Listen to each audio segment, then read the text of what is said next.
I'm going to end here with some Michigan recap, and I gave you a little bit of it, and this is not going to take me long because, folks, what Michigan was able to do in Iowa City was pretty impressive. Okay, so the Michigan Wolverines are right now my number 3 team in the country because they have shown me that they are very balanced and they are just scratching the surface of how good that they can be.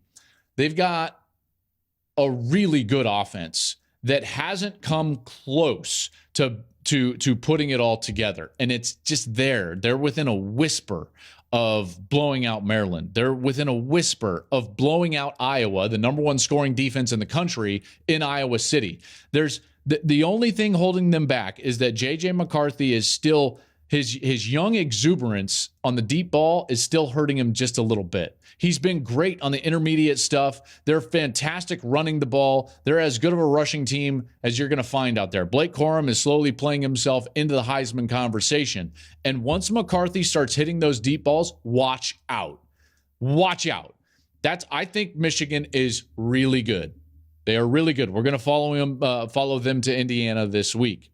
Defensively, there was some question about, well, they've got a new defensive coordinator. Yes, but it's year 2 in the system, folks, because remember, Jesse Minter comes from the same system that Mike McDonald comes from.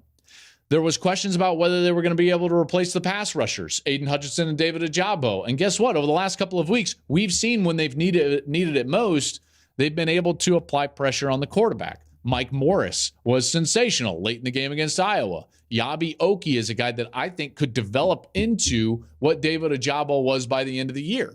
They've got Mike Sainristil, who's turning into kind of a Swiss Army knife defender that might be their best defender overall, switching from offense to defense. I really like what I'm seeing. And by the way, they've got the best special teams in the country. That's a really good team. A really good team. I think the most underrated part of the Michigan Wolverines is their offensive line. In back-to-back weeks, we have not talked about their offensive line at all. Why? Because they've been totally dominant in the run game and in pass protection. They don't commit penalties. They don't allow sacks. They're opening up huge holes for Blake Corum. I think Olu Oluwatimi has done a heck of a job really assimilating himself into the Michigan culture, transferring from Virginia, Remington finalist a year ago, and really transforming that line into what I think is one of the best offensive lines in the country. They won the Joe Moore Award last year as the best O-line in the country, and they might do it in back-to-back years. That's how well they're playing right now, and Blake Corum is the beneficiary of that, along with J.J. McCarthy. Just scratching the surface, folks.